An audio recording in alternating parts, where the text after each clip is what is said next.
Welcome to Why I Vaccinate, presented by the Franny Strong Foundation and the Michigan Department of Health and Human Services. I'm Ann Thomas, and I am here with my co-host, Veronica McNally. And our first guest on the show today is Dr. Lee Benjamin. He's a pediatrician and an emergency room physician with St. Joseph Mercy Health System in Ann Arbor. Dr. Benjamin, welcome to the show. Thank you so much.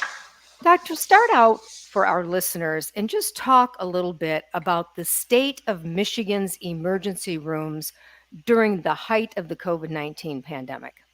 Sure. Well, during the height of the pandemic, a lot of this was new, and we've done tremendous learning since then. And our emergency departments across the country were preparing. And fortunately, we were in a situation where we were very, very well supported. We were able to provide the care to our patients very safely and effectively, keeping everyone safe.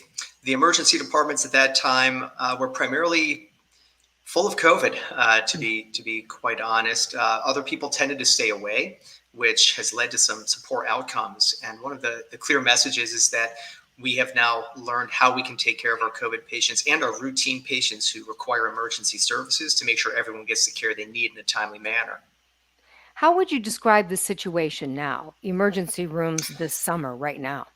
Now, right now, well, it's interesting timing because as we've seen across the country, we've seen peaks with the new Delta variant in COVID, and it's affecting a lot of people. As a matter of fact, Florida is worse than their previous peak, and we know that they had it bad down there last fall. In Michigan, fortunately, because all of us made sacrifices early on, we really did a wonderful job controlling the spread. We're one of the lowest states as far as case counts per our population.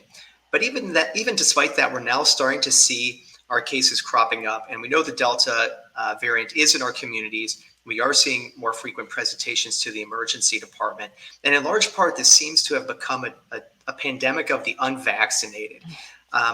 What we're seeing across the country and locally is that those patients who are sick enough to get hospitalized or enter intensive care units are those who did not receive immunizations, and that's the pattern across the country. Those areas where the vaccination rates have been low for whatever reason, they're seeing the big outbreaks. Those who had more vaccinations early on are seeing less of the outbreak, but it is spreading, and we need to do all we can to protect ourselves and to protect our providers, our loved ones, our communities, so we can really get control of this. As a pediatrician, what are you seeing with regard to children? Yeah, it's scary to be a parent right now. There's so much information. It's really tough to know, well, what information should I trust? What should I not trust? What I would recommend is talk to your doctors. They're the ones who know the science, who know the medicine. And there's one fact that I think really people need to appreciate. 96% of doctors across the country are vaccinated. We know the science. We understand the risks. We understand the rewards. We understand it's the best way forward. So what we can do for our kids, first of all, if they are old enough to get the vaccine, get vaccinated. If you're not comfortable yet, if you need more information, talk to your doctors. But patients 12 and up can get and should get vaccinated. As far as those younger kids, that's the question. What do we do about those preschool kids? Fall's right around the corner. Return to school questions are coming.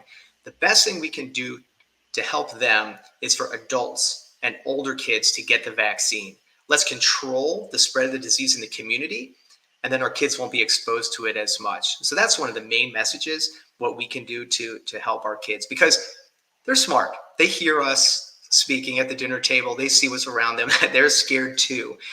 We need to do everything we can for them. We certainly are seeing that COVID is affecting kids. And that's one of the myths out there, that kids don't get COVID. Well, 20% of the latest outbreak are kids 18 or less. We know that.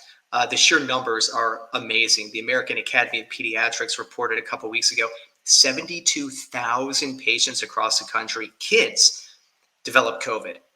And if you do have a poor outcome, even though you're young and healthy, just by the sheer numbers, there are going to be pediatric cases that end up in ICUs. And we're seeing that. They're coming to our hospitals. They're coming to our intensive care units. This is a dangerous disease for everyone, children included. And Doctor, I know my co-host Veronica McNally has some follow-up questions for you. Veronica. Doctor, when those kids present to the emergency room, how are they presenting?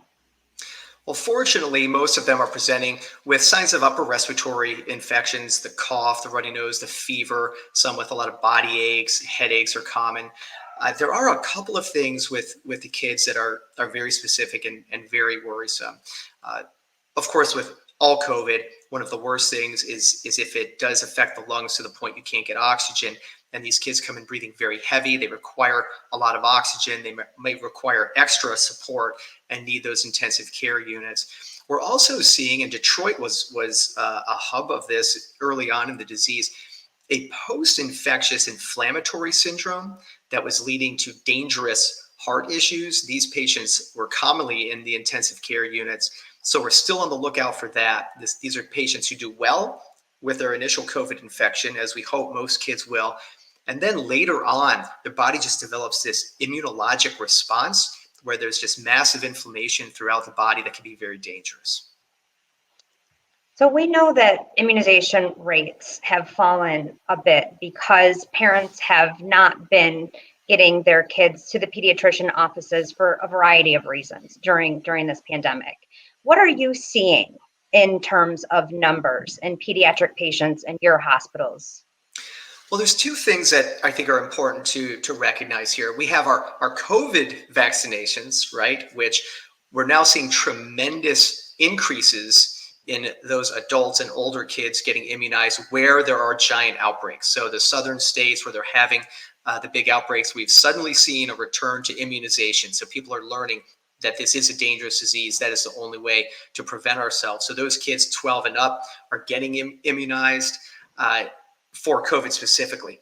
But on the flip side, because of the pandemic, patients aren't going to their pediatricians, their trusted medical advisors, their medical home, who really can help guide throughout the pandemic and with general health questions. And what we've seen is there's been a real drop in the rates of routine vaccinations.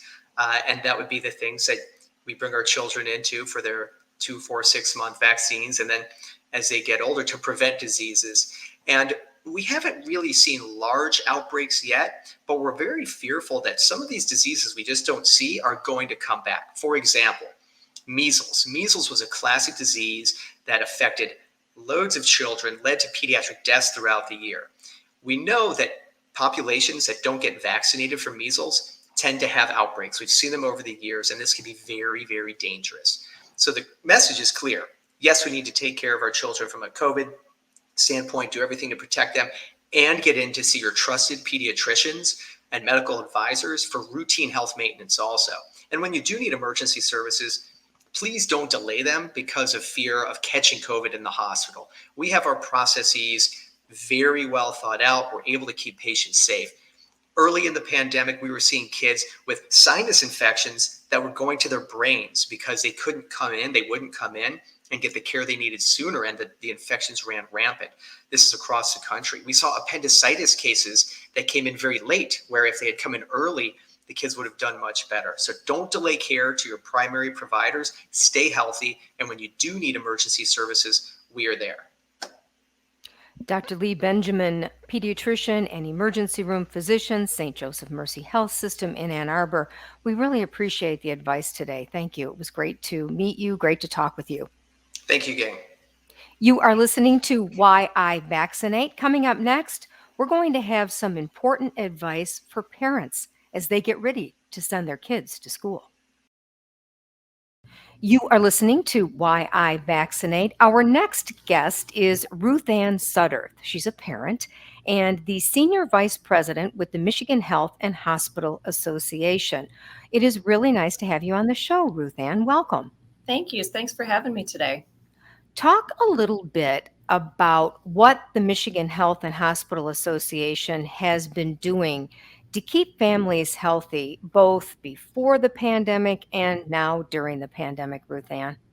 Well, the MHA represents hospitals and health systems across our state, and our mission is to advance the health of individuals and communities.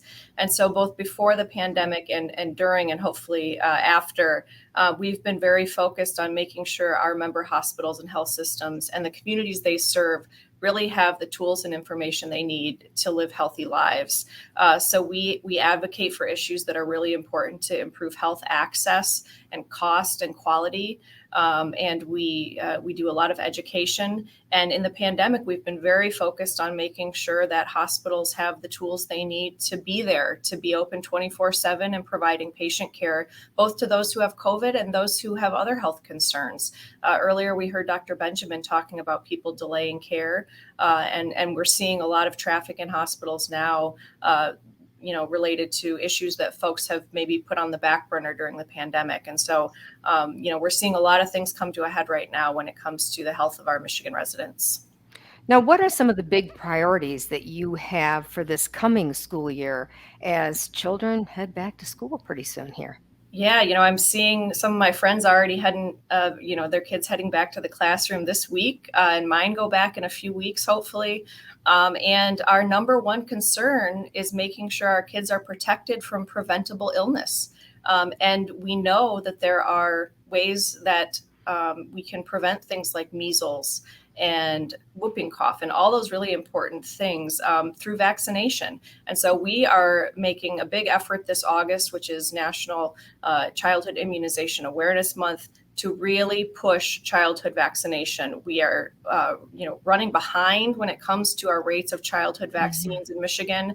Thousands of fewer children got their routine vaccines in the last year, and that is putting them at risk and those around them at risk. So we are really urging parents to put this on your back to school checklist, along with getting a backpack and new sneakers and getting a sports physical. Get your kids the vaccines that they need and talk to your physician or your local health department about getting those shots when they go back to school. And Veronica, I know this is something that you are really passionate about. I mean, we can't really say it enough to parents. It's so true. I think, we have appropriately been focused on COVID-19, but we can't forget about the importance of these other vaccines and preventing illness. I know, Ruthann, you are a mom. What are you thinking about for your kids as they're getting ready to go back to school? I have 7-year-old twins, and we just had a conversation with their pediatrician this summer about making sure that they are up to date on all of their shots. That was a really, really important thing for us to do before they head back to the classroom this fall, hopefully. I vaccinate because it is one thing that I can do to protect my kids in a world where there are so many things that I can't protect them from. But we know that herd immunity and vaccinations are safe and effective, and they protect those kids from illnesses that we don't see very often, but if we let them creep back in, they can cause a real threat to our kids. So we absolutely get our kids vaccinated and make sure that that happens before they go back to school. For COVID, is your family still doing COVID mitigation measures? Are your kids still wearing masks and washing their hands more frequently? They are. My kids have been out of school since March of 2020 and doing virtual school. And we have a new baby niece in our family. And so we have been very cautious about keeping our kids in pods or in quarantine when necessary. They wear masks when we're around others, and we're very vigilant about the hand washing. And I'm really hopeful that we get the COVID vaccines approved for kids younger than 12 soon so that they can be protected as well. But this is not over. The Delta variant is absolutely taking a toll on kids. We are seeing increased pediatric hospitalizations across the state right now. And that's scary as a parent. So we're doing everything we can to keep them safe. And the best thing I can do as a parent for COVID is to be vaccinated myself, which I am. And that helps my kids stay healthy. You talk to a lot of nurses around the state, and I'm curious as to what they're saying about their conversations about the vaccine for adolescents. The healthcare providers that we're talking to across the state, whether it's nurses or physicians or nurse practitioners, are all very anxious to make sure that this vaccine gets to kids as soon as possible. There are millions and millions of children across the country right now that are at risk because they can't be vaccinated. The studies that they are doing on the COVID vaccines are looking very, very promising, very safe and effective, just like in the adult populations. And so I think we'll see strong recommendations from our clinical professionals as that approval comes around, hopefully in the coming months, that we'll be able to get our kids under 12 vaccinated soon. That's really fantastic. It is. It's great news. You know, and the funny thing too, and both of you I think would agree with this, is kids are resilient. You know, if you tell them they have to wear a mask and they have to get vaccines and you kind of take the lead and show them how it is, it's not the end of the world for them. They will follow your lead. We have to be leading them. Absolutely. And, my kids have become mask police for us. They, if they see us going out now, especially back, in Ingham County, we have high transmission again. And so they're saying, Mom, where's your mask? Dad, where's your mask? And they're really good about it. It's not an inconvenience or a bother to them. They know that it's helping to keep them safe and keep their friends and neighbors safe. So we do have to set that really good example for our kids, and they'll follow. And the other thing that I don't think that we can say enough is the vaccine for COVID keeps you out of the hospital. Some people, there are some breakthrough cases. They may get slightly ill, but for the most part, they are not being hospitalized if they've been vaccinated. That is absolutely true. Across the country, more than 95% of the people that are vaccinated are not ending up ill or hospitalized. That's, tens and tens of millions, hundreds of millions of people. And the same statistic applies here in Michigan. More than 99% of the people that are vaccinated are not going to die from COVID. Those are very effective numbers for a vaccine. And we know that it's safe. So very simply put, this is the way out of this pandemic, to get vaccinated as quickly as possible. And Ruthann, how are your hospital workers doing? I mean, they have been under tremendous stress. They've worked harder than ever during this pandemic. How are they doing right now? It's been a long 18 months for our healthcare workers. And that doesn't just include our doctors and nurses who have just been doing tremendous work, but our environmental service workers and transport individuals who are working around the clock in our hospitals. They're, having a hard time, and they're burned out, and it's been a tough emotional and mental toll. They've had to watch their coworkers and their family and friends get sick and hold their hands while their family couldn't be with them. That's a lot to take in. And so one of our big focuses this year at the MHA and with our members going forward is going to be helping our healthcare workers recover. But the public can help too. And that's by not ending up in the hospital with COVID. The faster we can do that, the faster our healthcare workers that have put everything on the line for our public, they can recover too. Ruthann Sudderth, parent and senior vice president at the Michigan Health and Hospital Association. Thank you so much for your time today and for the great advice. Thank you for having me. You are listening to Why I Vaccinate. Coming up next, we are going to talk to a teacher who is on the front lines. She's getting ready to go back to school. We'll be back right after this. You are listening to Why I Vaccinate. I'm Ann Thomas. I'm here with my co-host, Veronica McNally, and our next guest is Cathy Murray. She's a psychology teacher with the Port Huron District. It's the Port Huron Northern High School. She also represents over 500 teachers in Port Huron as the union president. Welcome to the show. Thank you. It's nice to be here. And Veronica, I'm going to let you kick this segment off with Cathy. Cathy, it's so great to have you here. I know you have a really unique perspective in that you work with 9th through 12th graders, and you've done so during this crazy time in learning. Can you talk about your students and how they did last year and their excitement for return to in-person learning? I think a lot of my students really had an interesting experience. We started back in a hybrid situation. We were full face-to-face at times. We were completely virtual at times. My students were very excited to get back full face-to-face at the end of the year. And so I think they're looking forward to this in the coming school year. What about vaccination? There was a period of time while they were still in school and the vaccination became available for that adolescent age group. What was the buzz, and what have you seen since its release? So I had a lot of students who were very excited about the opportunity to be vaccinated.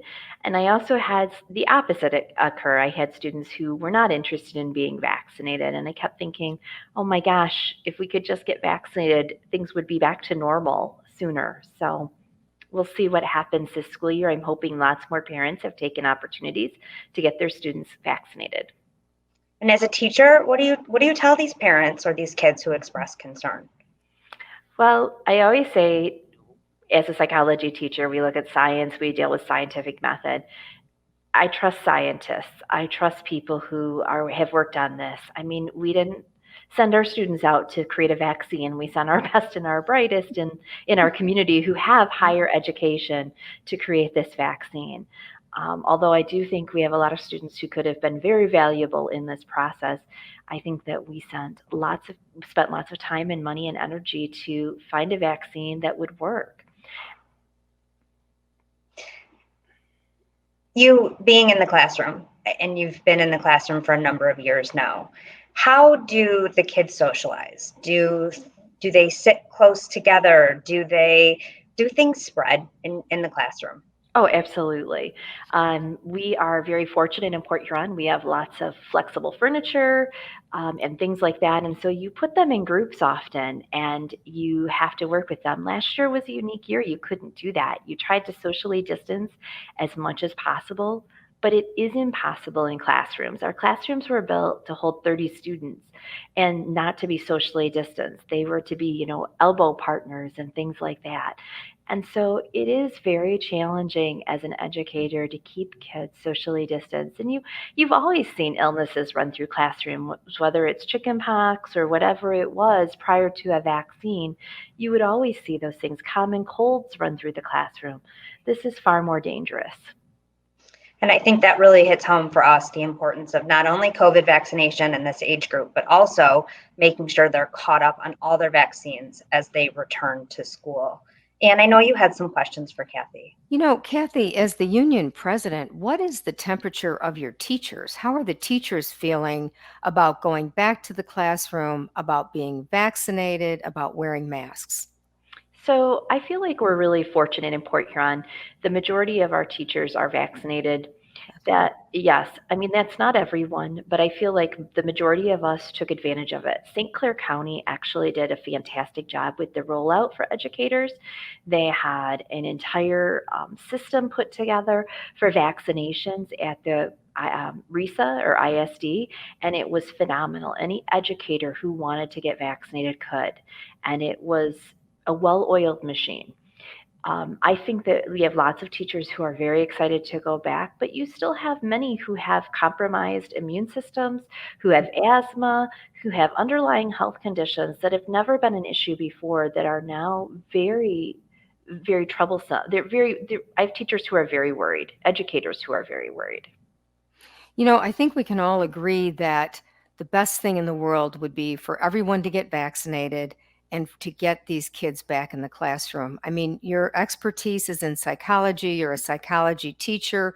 We've been hearing throughout the entire pandemic about how teens are really struggling with their mental health. Can you talk a little bit about that, Cathy?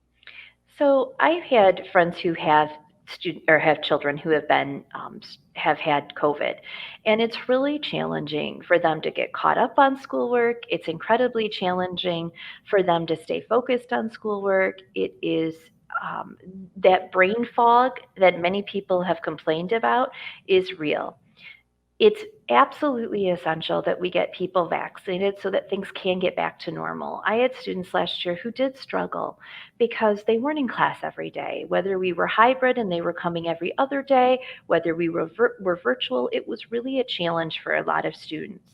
Because believe it or not, even though in the age of technology, when students want to be on their cell phones all the time or computers, they actually do want to be interacting with each other as well and their teachers. And so it is challenging to keep kids focused.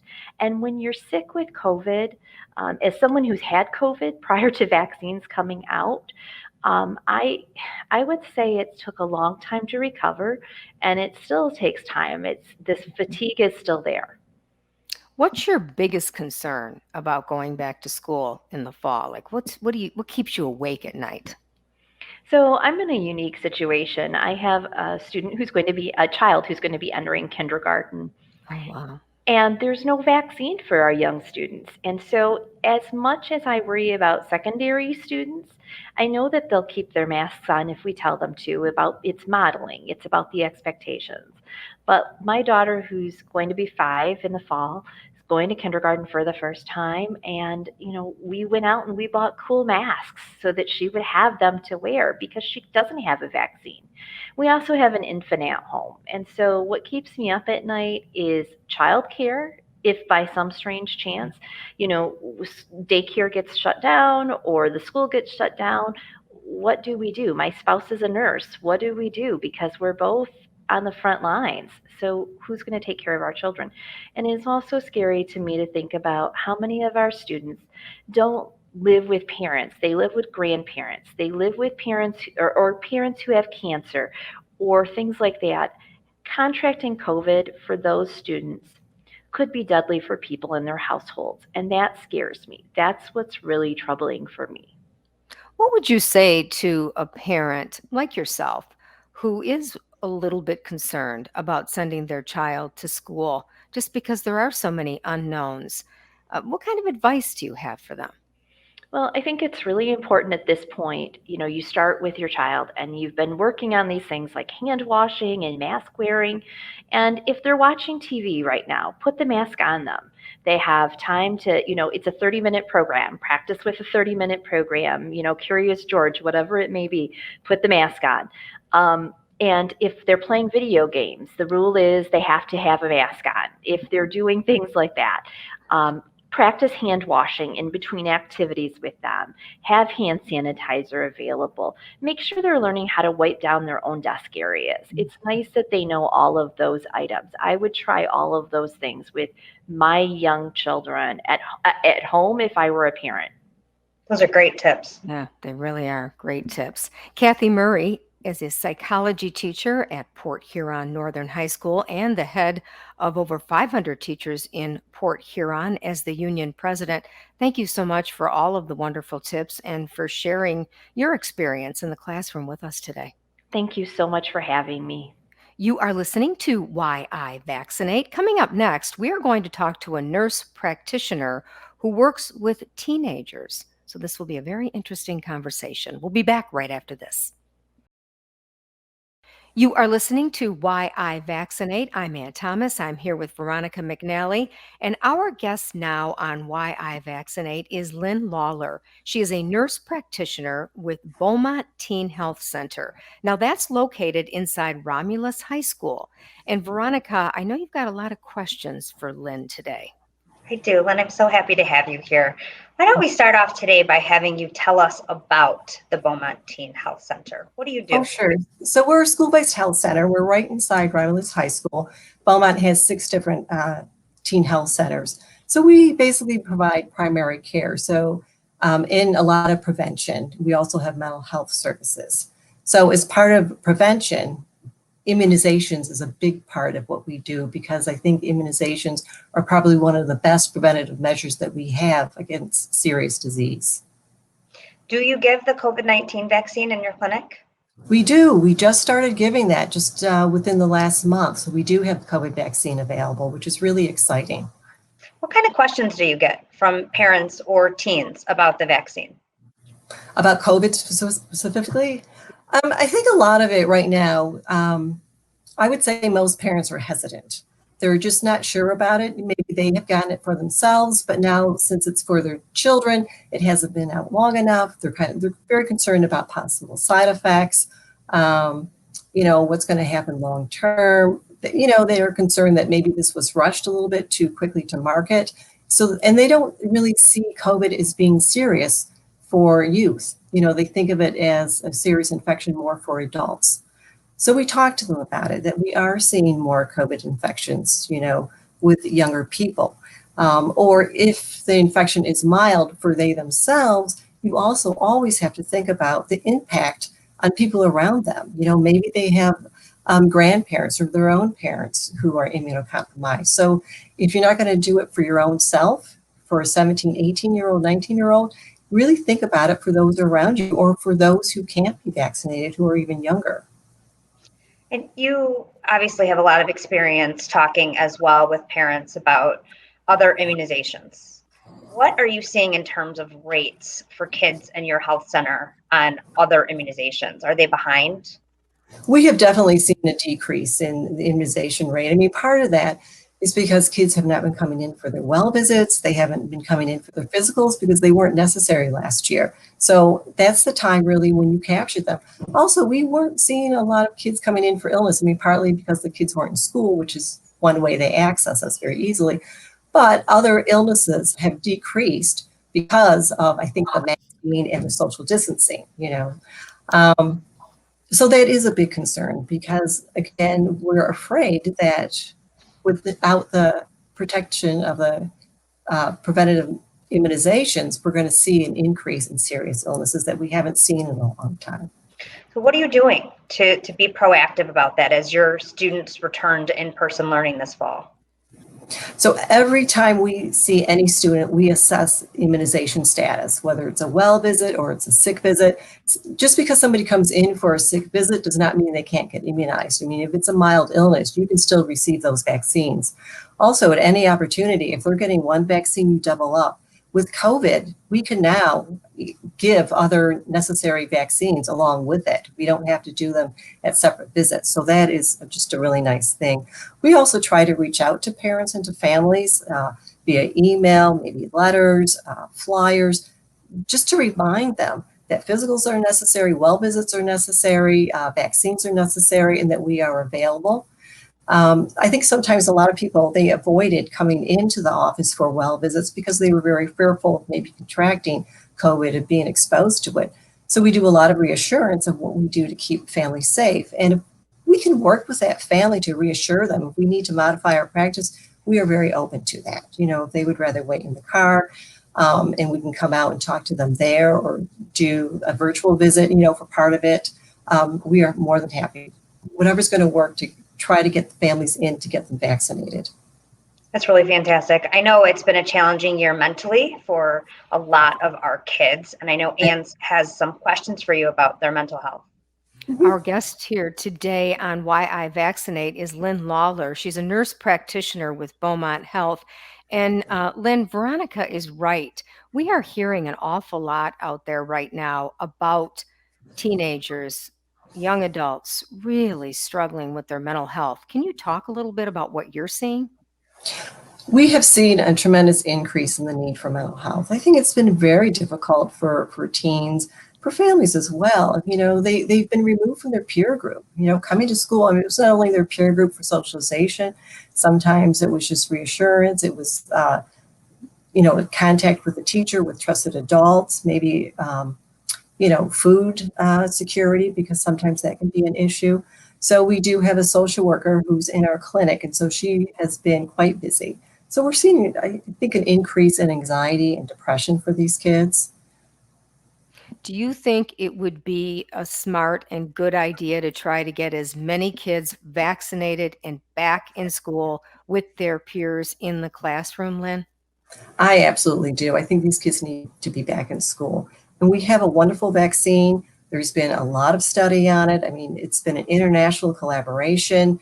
And I think it is very safe. There's a small subset who cannot take it if they've had a serious allergic reaction to it. But by and large, it's safe that we can vaccinate our children. And I'm certainly an advocate of that. And I think that would help get people back in to school and to the classes. And with regard to safety, we have had other doctors on. Dr. Benjamin was on earlier in the show. And on this show, we've had other experts talking about safety. And all of them have said that the number of people that have really serious side effects, children even, it just is very, very, very low. Absolutely. I absolutely agree with that. So the risk of side effects from the vaccine is really very low, especially compared to the risks of any side effects from actually getting COVID. And not only that, you want to protect, the children and the families and whoever else can't get it. But our healthcare system is really stretched in a lot of different areas. And so whatever we can do to preserve our resources, and getting the preventative vaccines for the routine vaccines that are established as well as COVID is probably one of the best things that we can do for ourselves, our community, our family members. And as our children head back to school, some districts are requiring masks and some are not. Mm-hmm. What is your recommendation? What do you think parents should do with regard to sending children back to school with or without a mask?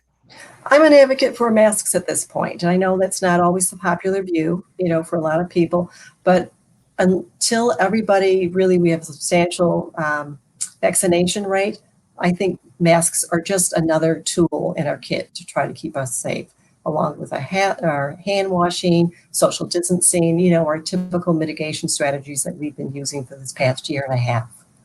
And we talked about this earlier in the show too.